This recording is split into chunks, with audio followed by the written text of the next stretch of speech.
در عصر رسول الله صلی الله علیه و سلم تعویض به زبان بود. تعویض به زبان بود. این از کجا استنباط کردیم؟ از قل اعوذ برب الناس، قل اعوذ برب الفلق، فاذا قرأت القرآن فاستعذ بالله من الشیطان الرجیم. در عصر رسالت وقتی که پناه می جستن به اساس امر الله است که قل بگو، نگفته اکتب اعوذ بالله من الشیطان الرجیم، نگفته که اکتب اعوذ برب الناس، نوشته کو. چرا در نوشته کردن مشکلات زیاد پیدا میشن. اگر تو قرآن نوشته میکنی، آیات قرآن نوشته میکنی و این آیات قرآن در گردن خود میپرده و این در تشناب میبره، بی ادبی و بی احترامی به قرآن میشه. موضوع اول برای مردم گفتیم که برادر عزیز، رسول اکرم صلی الله علیه و سلم یک خط هم نوشته نکرده که این در سانه تویزان کو یا در گردنت پرتو. دین در عصر رسول الله تکمیل شده. قرآن برای ما میگه که قل اعوذ برب الناس، قل فعل امر است، بگو. اگر مخالفت امر الله در عقیده میشه، انسان در کفر میکشونه. پس این نوشته و نوشته بازی و اترا این از کجا پیدا شد؟ این تأثیر است از اعتقادات دیگران. چون تعویض در هندوییسم است، تعویض در بین یهودیت بود، تعویض در بین بت پرستا بود، تعویض در ادیان دیگه هست. از این خاطر مسلمان ها متأثر شدن به این.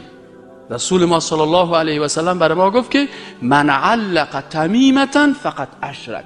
هر کسی چیز را اویزان کرد، تمیمه، خواهی سنگ در گردن خود کشال کرد، خواه موره را در گردن خود یا در باربند اشتک خود کشال کرد، خواه کاغذ کشال کرد، خواه هر چیز را که توما را کشال کرد، قید نیست، تمیمه کل از یا شامل میشه. و رسول اکرم صلی الله علیه و سلم گفته که من علقه، هر کسی که آویزان کرد فقط اشرک، ای با الله ای را شریک ساخته. بعضی کسایی که میگن نه ولی اگر نوشته شود قرآن باشه، چون اکثر نوشته های از اینا کلمات کفر است، پناه به غیر الله هست، تعویض وندو میتن، تعویض مثلا انسانهای بیدین میتن، انسانهای بی سواد میتن. به هر صورت برادرای عزیز، علیه ازیا ما مبارزه کردیم. حتی کسانی که طرفدارای ازیا بودن، وقتی که من مجردی که بر علیه از اینا خواستم باور بکنین، یک شو که من فکر کردم که 100% امشب ما مردیم، اما شو است که من در تلویزیون نورین بودم که 400-500 نفر خواستن و شیشه‌های تلویزیون شکستاندن و در دستای خود گرفتن که ما استاد دایی را میکشیم و چطور میکنیم. به خاطر چی؟ به خاطری نمیگم. یعنی من اجلم البته پوره نبود، اگر قبل از فرخنده 1 سال پیشش نوبت ما بود و اینو کل شما دیدین و کسایی که در تلویزیون نورین بودن کلش بودن. الله توفیق نصیب بکنه که وقت پناه میبریم فقط به الله پناه بریم و در پناه جستن، اینه پناه بردن که است موضوع بسیار دقیق و مهم و خطرناک است. اگر به زبان بر خودت پناه میبری و یا کسی دیگی را پناه میتی، اینال اعوذ ما خودم پناه بردم، میگه اعوذ ما پناه میبرم بالله به الله. و تعویض چی را میگه؟ عوذ یعوذ تعویذا، یعنی پناه دادن که یک کسی را به یک کسی دیگه پناه میتی. پس اینال وقتی کس تعویض نوشته میکنه، آنچه که در تعویض نوشته میکنه به اون کس را چی میده؟ پناه میده. اینال خطر تعویضات چی است که 90% تعویضاش در او شرک است. چرا در این شرک است؟ یا پناه به ملائکه میده. شما تعویضا را باز کنین، نشست یا جبرائیل یا میکائیل، پس این به کی پناه داد؟ به الله پناه داد یا به جبریل؟ جبریل مخلوق است نیست؟ پناه بردن به مخلوق شرک است نیست؟ است. در بعض تعویضا پناه به پیغمبرها هست، یا محمد یا اسماعیل یا ابراهیم یا فلان. پناه به کی داده شد؟ به خالق داد یا به مخلوق؟ به خالق داد یا به مخلوق؟ نام محمد، ابراهیم، اسماعیل مخلوق هستن یا خالق؟ مخلوق هستن. پس این پناه به مخلوق داد، این هم شرک است. بعضیا پناه میتن به جنها و شیطانها. در بعض تعویضا واز کردیم، نشست یا شرط توس، مرت توس، خرت توس، گوت توس، انترین. این پناه به چی هست؟ شرک است نیست؟ خب این شد شرک. همین تعویضی که مردم میرن از اون دعا میگیرن. اون دو به کی عقیده داره؟ اون دو به بگوان عقیده داره، به رام عقیده داره، به گو عقیده داره، به مار عقیده داره، به رام عقیده داره، بعضیشان مشپرستا هستن به او عقیده. خب کل از این مخلوق است نیست. پس کسی که پیش اون دو میره، ایره به کی پناه داد؟ به بت پناه داد نداد؟ شرک است نیست؟ شرک است. این حال اکثر تاویزا و 5% از یا و باقی مانده از یا به حروف ابجد نوشته میکنن. این هم یکی از بابهای جادوست. یک تعداد کمی هستن که او قرآن نوشته میکنن. در تاویز چی رو نوشته میکنن؟ لکن نوشته کردن قرآن مشکلش چی است؟ که این قرآن در کجا میبره کت خود؟ در تشناب. پس این بیادبی به چی شد؟ به قرآن.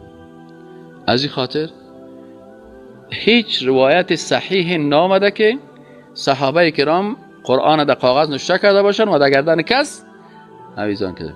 تعویض صحابه خیلی چی قسم بود؟ خواندن با زبان. با چی بود از صحابه کرام؟ از رسول اکرم صلی الله علیه و سلم؟ با زبان. سوره فاتحه را خواندن، قل اعوذ برق خواندن، قل اعوذ برب الناس خواندن، بعضی دعاها و یارسی را خواندن. اما در کاغذ روایت صحیح ایره بعضی علمایی که اجتهاد کردن و بعضی علمای محترمی که در بعضی کتابا شما میخواین که اجازه دادن، اونا از باب چی اجازه دادن؟ فقه.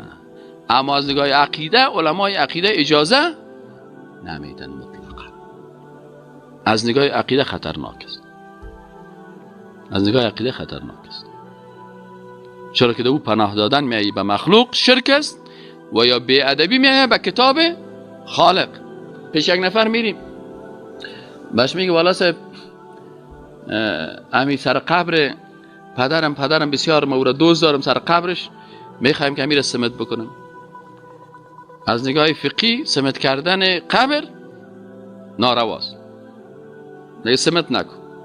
خب از نگاه عقیده سمت میکنن و باز دستر از اون نشته میکنن سوره های قرآن. هیچی مشکل پیدا میکنه؟ مشکلش این است که به قرآن بی‌عزتی است. شما در می قبرستان ها صبحکی وقت برین. من یک روز صبحکی وقت سر یک قبرستان تیر شدم، دیدم که امی قبرهایی که در می سنگ ها سوره ها نوشته است، در می سر قبرستان یک 12-13 دانه سگ می دویدن و هر کدام پای خود بلند میکرد و در سر نمی نوشته میرم که آیت الکرسی نوشته است. این کار اگر یک هندو بکنه میگیم کافر شد. این کار اگر یک امریکایی بکنه میگیم مرتد است، مظاهره میکنیم. اما این کار کی میکنه؟ این چی شد؟ اینمی نفر پروا نداره، بی‌ادبی به قرآن پروا نداره، بی‌ادبی به قرآن پروا نداره. ولی متاسف از این خاطر شما چون شما درس عقیده میخونیم، از این خاطر زیادتر فکر خود در این مسائل از نگاه فقهی نه، از نگاه چی؟ عقیده. و بعضی علمای محترمی که در این قسمت ابراز نظر کردن و جواز میتن، برش میگیم که عالم صاحب محترم جزاک الله خیرا، تو از نگاه فقهی این مسائل ارزیابی کردی. یک مرتبه خود زحمت بده از نگاه اعتقادی ایره چی کو ارزیابی بود که نوشته کردن قرآن شریف در بین کاغذ و ایره در گردن طفل انداختن و این طفل را تشناب روان کردن از نگاه عقیدتی. اگر میگی که نه ولی یک سوره قرآن با کل قرآن فرق داره،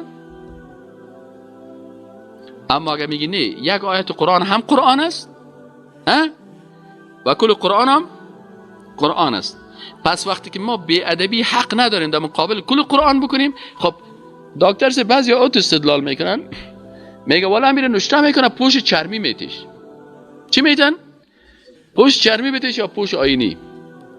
آیا اگر یک کسی قرآن شریفش پوش چرمی باشه یا پوش آینی بده اجازه داره که بره داخل ببره قرآن در تشناب؟ خیلی وقتی که قرآن اجازه نداری، آیا یک سوره قرآن اجازه داریم؟ یعنی در مسائل اعتقادی بعضی گپا دقیق است تا که آدم صحیح سر از او فکر نکنه و تا وقتی که کتابای عقیده را در این باره درست باز نکنه و احادیث درست نخوانه کلشه، بعضی چیزا رو کدام از پیش خودت فکر میکنه عادی است. مثلا من یک کس رو شنیدم در پیش پل خشتی شیشته و در یک ورق زرد کلان قل اعوذ بالفلق، قل اعوذ برب الناس، سوره فاتحه، آیت الکرسی یارا نوشته کردن. باز یک چند تا دستاست که من چه دستای شیطان است، دستای ابلیس است، دستای بابا کلانش است، از کی از اون چند تا دستا هست وارمی قسمی در اون بغلای چیز کرده و باز یک آن عکس دگام ده است که مچم چی است. خب مقصد یکی از چالای جادوگرایی است که قرآن کت کفریات چی میکنه، گد میکنه. این آیت الکرسی شما سعی کنین خوب دقیق. باز طرف یک عکس تصویر شیطان است. اینال قرار دادن آیت الکرسی در پالوی تصویر شیطان به ادبی و قرآن شد نشد. از این خاطر مردم که ظاهرش رو سهل میکنه میگه اون قرآن شریف است، خیلی عکس شیطان شده در پالوی ازی است. این چاله جادوگرا میکنن که قرآن توهین کنن. خب باز برای چی میگم؟ میگه این قرآن شریف ما گرفتم در بین از این پوشک بیادرای عزیز، این در پوش آینی بیتی یا در چرم بیتی پروا نداره، در تشناب بریم. اینمی تعویضگر جادوگر فالبین خانه خراب امی فتوا را که میته به اساس چی میته؟ در نظر از او پیسه هست که تو را قناعت بده و پیسه تو چی کنه در جیب خود پرته. اما آیا این قوطیک آینی خب خیمه میرم یک قرآن شریف هدیه میکنم و برش یک پوش چی میسازم؟ چرمی و سر از یک پوش آینی و این دست خود میگیرم میرم به تشناب. اجازه دارم؟ نه. خیلی وقتی که قرآن اجازه ندارم، یک آیتش یا دو آیتش یک سورهش اجازه دارم. از این خاطر درس عقیده اینی اهمیتش است. بنال کسایی که در حلقات درس عقیده نمیشینن و ما برشان میگیم این امروز درس 41 بود، این نمیشینه و این گپا رو یاد نمیگیره، دیگر روز که در روز قیامت میخیزه 10,000 رکات نماز و 5 میلیون رکات فرض و 5 میلیون نفل و اینقدر روزه، لکن ملائکه می عزیزش میگیره که شما برین در صف مشرکین. چرا؟ تو به تا عقیده داشتی، تو به عوض الله و موره پناه بردی. او برادر من نمیفهمیدم والله برای من کسی نگفت، این ما ملا که اصلا هیچ برادرم حق نمیگن. ما برش میبینه پروردگارم ما صاحب این 41 درس عقیده را آوردیم، اینمی نفره که ما میبینیم در 41 درس در یکی شوام شوقکی آمده روزی که ختم نداشته و خیرات نبوده و میمانی نبوده. کدامش اهمیت داره، درس عقیده یا میمانی؟ نه، بر مردم افغانستان میمانی. اگر میمانی بود بسیاری دوستان که من میگم چرا نمی؟ والا صاحب یکی از دوستای ما خبر کرده بود، والا یک جای یک ختم بود، والا یک جای خیرات بود، والا یک جای یک میمانی بود. به خاطر از میمانی درس عقیده را ترک کرد و کلمات مهم عقیده از پیشش فراموش شد و ماند از پیشش. و خطرش چی است؟ که در عقیده لئن اشرکت لیحبطن عملک، اگر شرک آوردی تمام اعمال تو چی میشه؟ از بین میره. لئن اشرکت لیحبطن عملک. و این بسیار آیت بسیار خطرناک است. یحبطو از بین رفتن است. این نگفته یحبطو عملک، گفته لا تأکید است، حتما. نون توکید ثقیل است، یعنی بسیار بسیار بسیار. اگر شرک آوردی اعمالت از بین میره، حتما از بین میره، بیخی از بین میره. خیلی شرک چی است؟ اینمی چیزای عادی است. از این خاطر رسول اکرم صلی الله علیه و صدیق چی گفت؟ گفت شرک است. این گفت از امو دبیب نملام کرده در مرشکای خوردم کرده، گفت بسیار یا کوچک است که در جان آدم سرایت میکنه و نمیفهمه. حالا چقدر مردم تار در گردن خود میپرتن؟ از نیست. از هندوستان رفته، از اجمیر شریف و از کجا اونجا خوندوا در گردن از چی میگم مردم از اونجا بیچاره خوندوا رو که دیده یا متاثر شدن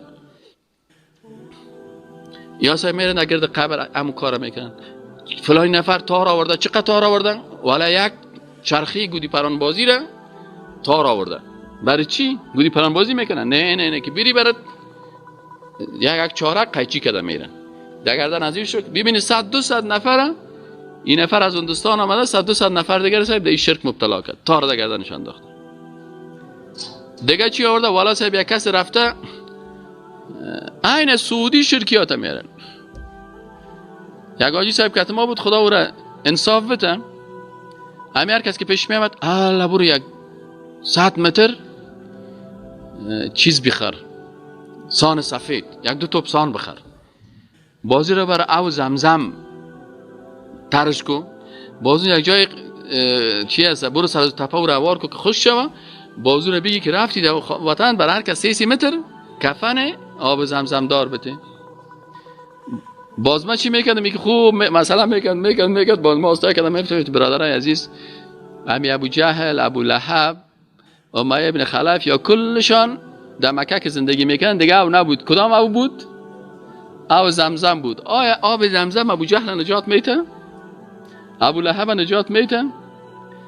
گفتم اگر گناهگار باشی ملائکه با بسیار احترامی که به آب زمزم دارن اونجا که رفتی کفنکت میکشه، او رو دمه خویزان میکنه، باز گرز آتیشی رو میگیره خوب زدن میکنید اما تو پخته، باز میگه برو نال کفنکت بپوش. از خاطر احترام بکی به آب زمزم. باز هر روز میگه من مسئله میکنم می استادای مسئله من همیشه خراب میکنن. او برادر قسم مسئله نکو. آب زمزم شفا هست برای مؤمن. عقیده داشته باشی، بنوشی، بگی پروردگار توسط آب زمزم اول داخلت با لا اله الا الله پاکو، عقیده صفا. بعد سر لا اله الا الله که آب زمزم نوشیدی بر تو شفا هست. به هر نیتی که می نوشی بر تو امونیتش داده میشه. اما اگه تو اونجا میری یک قسم بوتگاکا هست تو کلوله برو میرفتن میخریدن، این چی هست؟ میگی پنجه بی مریم است. خب اینو چی میکنین؟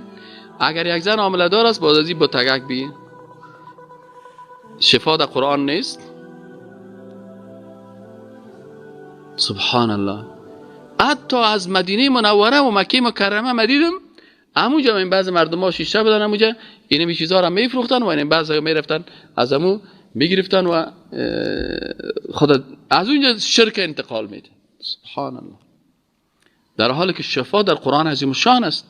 امو حامله دار کس یکی از نگاه طبی پیش دکتر میبریش، از نگاه چیز سوره ها یا دعاهایی که برای شفا سوره برش بخوان، یا میگه نه قرآن در قرآن نیست، پنجه چی است؟ در یک بوتگاک است. عقیده خدا به چی آوردن؟ به یک بت آوردن. از این خاطر خطر از این چیزا در اینی است. از این خاطر دوستان عزیز اگر کری به نیت شفا پوشیده میشه، انگشتر به نیت شفا پوشیده میشه، اینی تار به نیت از اینکه چشم پاک میکنن، بعضیا تکی سرخ بیرق خلقی ها را آویزان میکنن در سر خانه خود. این چی است؟ ولی تکی سرخ است. این کلش اینی از اعتقادات باطل است.